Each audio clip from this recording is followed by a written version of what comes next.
आज हम बात करेंगे अंकित प्रश्न पर।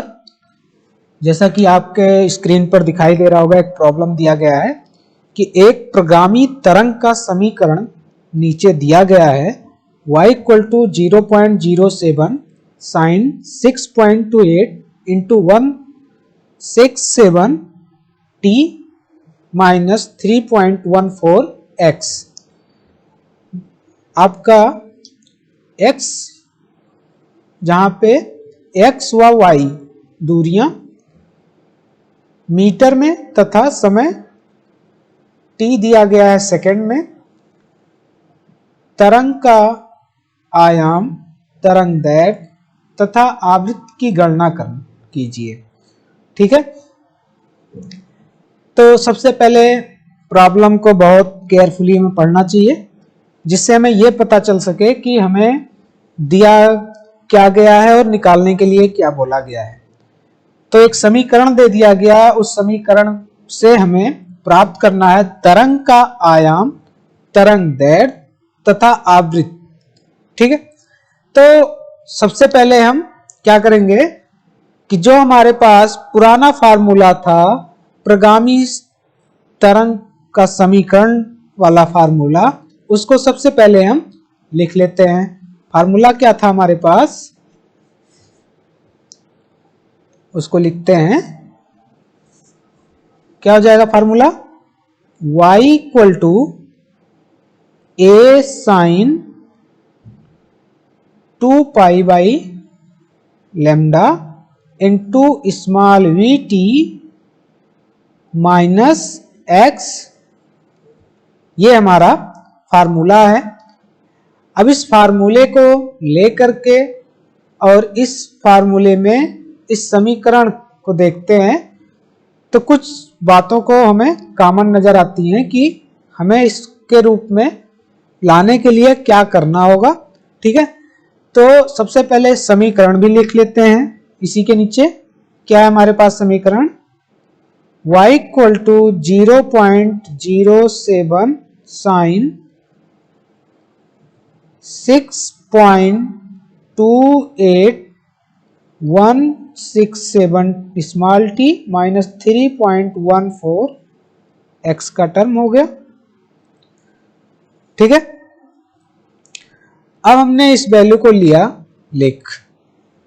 अब हमारे पास समीकरण ये मान लो पहला हो गया और ये मान लो कि तुम्हारा समीकरण दूसरा हो गया। अब दोनों समीकरण की आपस में अगर तुलना करें तो हमें अलग अलग वैल्यू मिल जाएगी। ठीक है, तो अलग अलग वैल्यू मिलने से पहले इस समीकरण को सबसे पहले हमें इसके रूप में बदल लेना पड़ेगा कि यहां पे जैसे हमारे पास vt है और यहां पे x है, लेकिन यहां पे क्या 3.14 x का टर्म दिया गया है। तो सबसे पहले हम इस रूप में इसको बदल लेते हैं। तो इसको और चेंज करेंगे तो क्या हो जाएगा, ये y equal to 0.07 sine 6.28 167 small t, इधर कर देंगे डिवाइड हो जाएगा ये, तो क्या हो जाएगा 3.14 माइनस ये क्या हो जाएगा स्मॉल x का टर्म। ठीक है, ये इतना हो जाएगा। ठीक, अब हमें यह देखना होगा कि जो वैल्यू से हम डिवाइड कर रहे हैं वो वैल्यू यहां पे है। ठीक, तो उसके लिए हमें करना क्या पड़ेगा, हमें यहां पे क्या करेगा कि 3.14 से मल्टीप्लाई कर देंगे। ठीक है, तो जब हम इसको इस तरीके से लिखेंगे तब हमारा पुनः वही समीकरण हमें फिर से प्राप्त हो जाएगा। ठीक, इसको हम लिख सकते हैं इंटू 3.14 का टर्म। ठीक है, या इसको इस तरीके से भी लिख सकते हैं, y equal to 0.07 sine 6.28 into 3.14 ठीक है। और उसके बाद में ये क्या हो जाएगा, अगले ब्रैकेट में लिख लेते हैं, इसके लिए हो जाएगा 167 स्मॉल t अपॉन 3.14, ठीक है, माइनस स्मॉल x का टर्म, ये हम इस तरीके से कुछ लिख लिए, ठीक है। तो अगर हम इसका मल्टीप्लाई इसमें कराते हैं तो ये हमारा एक कैंसिल हो जाएगा, वो हमारा बचा रह जाएगा। ओके, तो अब हमारा जो समीकरण है वो कुछ इस तरीके से आ गया होगा कि जैसा हमारा पहला समीकरण है और तीसरा समीकरण, तो हम सबसे पहले हम दोनों पहले और तीसरे समीकरण की तुलना कर लेते हैं, तो हमें अलग अलग क्या होगी, वैल्यू मिल जाएगी, ठीक है। तो वैल्यू मिल जाएगी तो इसको हम पहले क्या करें, लिख लें वैल्यू को, जो हमारे पास वैल्यू हमें मिल रही है। तो पहले और तीसरे समीकरण से हम क्या देख रहे हैं, लिख लेते हैं समीकरण फर्स्ट व समीकरण थर्ड की तुलना करने पर,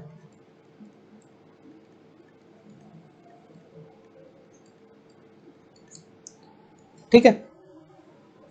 तो हमें वैल्यूज कुछ मिल रही होगी, a के स्थान पर यहाँ पे क्या है 0.07 दिया गया है, तो लिख लेते हैं स्मॉल a इक्वल टू 0.07 मिल गया आपको। किस में मिला है, मीटर में, पहले ही स्पष्ट कर दिया गया था, ठीक है ना। अब दूसरा आपके पास वैल्यू है 2 पाई बाई लेमडा की, ये जो वैल्यू दी गई है यहाँ पे है 2 पाई बाई लेमडा, और आपको वैल्यू क्या दी गई है, ये वैल्यू मिल रही है, तो पूरी वैल्यू हो गई। तो इसको लिख लेते हैं 2 pi by lambda equal to 6.28 into 3.14, ठीक है। तो अब हमें यहां से लेमडा की वैल्यू प्राप्त हो जाएगी। तो लेमडा की वैल्यू कैसे प्राप्त हो जाएगी, ये आप देखिए यहां से, इसको हम चेंज करें अगर, तो क्या होगा, लेमडा में निकालना है, तो लेमडा इक्वल टू क्या हो जाएगा 2 पाई बाई 6.28 इंटू 3.14 का टर्म हो जाएगा ना, ठीक है। अब हमें पता है कि lambda equal to 2 pi upon 6.28 into 3.14 हो रहा है, जबकि हम जानते हैं कि पाई की वैल्यू क्या होती है 3.14, ठीक है। तो अगर हम पाई की वैल्यू रख दें lambda equal to 2 into 3.14 upon क्या हो जाएगा 6.28 इंटू 3.14, ठीक है। तो इस वैल्यू से ये जो वैल्यू यहां पे है, ये वैल्यू क्या हो जाएगी, एक वैल्यू 3.14 ऊपर है, ये यहां से कैंसिल हो जाएगी। तो आपके पास लेमडा की जो वैल्यू बच रही है, क्या बच रही है 2 अपॉन 6.28, किस में बचेगी, मीटर के टर्म में बच रही है। तो इसको हम लिख सकते हैं इस तरीके से,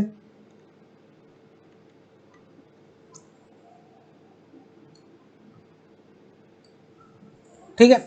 अगर हम इसको और सॉल्व करें, लेमडा की वैल्यू निकालें और सॉल्व करके, तो क्या हो जाएगा हमारे पास कि 2 को हम डिवाइड कर दें 6.28 से, तो हमारी वैल्यू दूसरे तरीके से मिल जाएगी, दूसरे फॉर्म में मिल जाएगी, ठीक है। तो इसको हम करेंगे स्टेप वाइज, तभी हमें ये बात समझ में आती है। तो हम इसकी वैल्यू को 2 को हम 6.28 से डिवाइड कर देते हैं तो ये हमें वैल्यू मिल जाएगी 0.3184 मीटर के केस में मिल जाएगा ये हमें। ठीक है, तो ये वैल्यू हमारे पास आ गई लेमडा की। एक वैल्यू हमारे पास हो गई स्मॉल ए की। ठीक है, तो स्मॉल ए की वैल्यू हमारे पास क्या है, आयाम है। दूसरी वैल्यू लेमडा की क्या है हमारे पास, तरंग दैर्ध्य है। अब एक वैल्यू और बच रही है हमारे पास निकालने के लिए, क्या होता है कि हमें आवृत्ति की गणना करना है। तो दो आंसर तो मिल चुके हैं, अब हमें तीसरे आंसर को हमें और निकालना है। तो इसके लिए हमें क्या करना पड़ेगा, समीकरण 1 और समीकरण 3 की तुलना करने पर क्या मिलेगी, v की वैल्यू मिल जाएगी। तो अगर हम देखें तो यहां से समीकरण 1 और 3 से तो v इक्वल टू क्या हो जाएगा हमारे पास,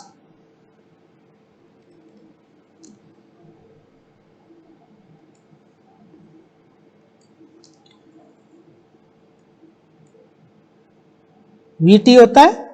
तो vt की तुलना कर रहे हैं तो t उसमें भी है, t इसमें भी है, तो t से t कैंसिल आउट हो जाएगा। तो बचेगा क्या हमारे पास, v बचेगा। तो यहां पे हम लिखेंगे क्या है हमारे पास, समीकरण 1 और समीकरण 3 में देखेंगे तो 167 t अपान 3.14 का टर्म है। तो इसको लिख लेते हैं, क्या हो जाएगा 167 बाई 3.14 का टर्म। ठीक है, तो ये हमारा किस में है, मीटर पर सेकंड में है। ठीक है, तो इसको हम ये भी लिख लेते हैं, मीटर पर सेकंड में है। ठीक है ना।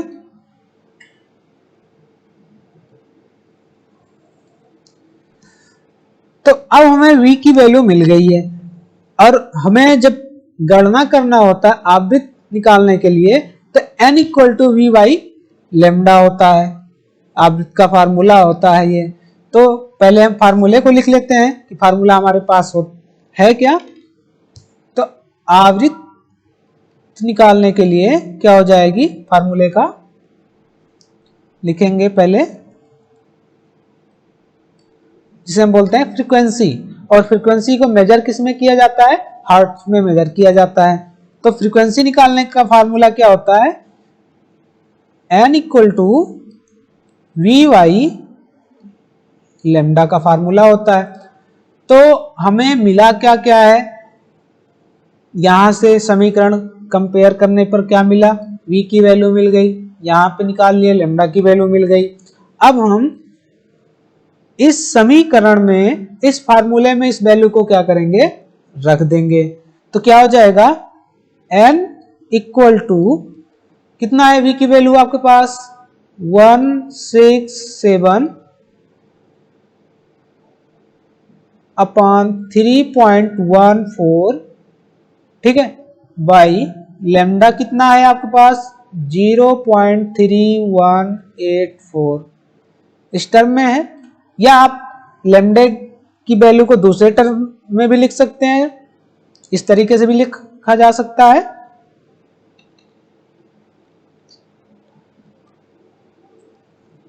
n इक्वल टू 167 अपॉन 3.14 ये हो गया। लेमडा की वैल्यू आपकी इससे पहले क्या थी, 2 अपॉन क्या था, ऊपर लिखा है आपने 6.28, ठीक है। तो ये हो जाएगा आपका 6.28 का टर्म हो गया, ठीक है। तो अब हम इसको कुछ इस तरीके से चेंज करें तो ये सॉल्व हो जाए हमारे पास। तो इसको हम इस तरीके से भी लिख सकते हैं, n equal to 167 upon 3.14 into का टर्म लगाएं तो ये हमारा क्या हो जाएगा 6.28 अपॉन 2 का टर्म हो जाएगा। तो ये कैंसिल होगा कितनी टर्म से, 2 टर्म से। ये कैंसिल हो जाएगा इससे, ये कैंसिल हो जाएगा इससे। तो n इक्वल टू आपका क्या बचेगा 167 हर्ट्ज के टर्म में आपकी ये वैल्यू मिल जाएगी, ठीक है। ये आपका हो जाएगा इतना हर्ट्ज। तो आपका जो पूछा गया था प्रॉब्लम में कि आपको निकालना क्या क्या था, वो आपकी वैल्यू निकल करके आ गई है। ठीक है, तो इसको आप देखें, सबसे पहले हमें पढ़ना पड़ेगा कि हमें निकालना क्या क्या। तरंग का आयाम ये निकल के आ गया, तरंग दैर्घ्य आपने लैम्डा निकाला था। ठीक है, तो एक वैल्यू ये भी है, एक वैल्यू ये भी है, तो हमें आसानी किस वैल्यू से होगा कैलकुलेशन करने में, उस वैल्यू को यूज करेंगे। ठीक है, दूसरी वैल्यू आपकी है आवृत्ति को निकालना था, तो आपने आवृत्ति निकाल लिया, तो ये आपकी फ्रीक्वेंसी आ गई। ठीक है, तो जब आपने फ्रीक्वेंसी निकाल लिया तो ये आपका तीनों क्या हुआ, प्रॉब्लम आपकी पूरी कंप्लीट हो गई, इसका आंसर आपके पास आ गया। ठीक है, तो इस तरीके से आपको प्रॉब्लम को सॉल्व करना है। ठीक है।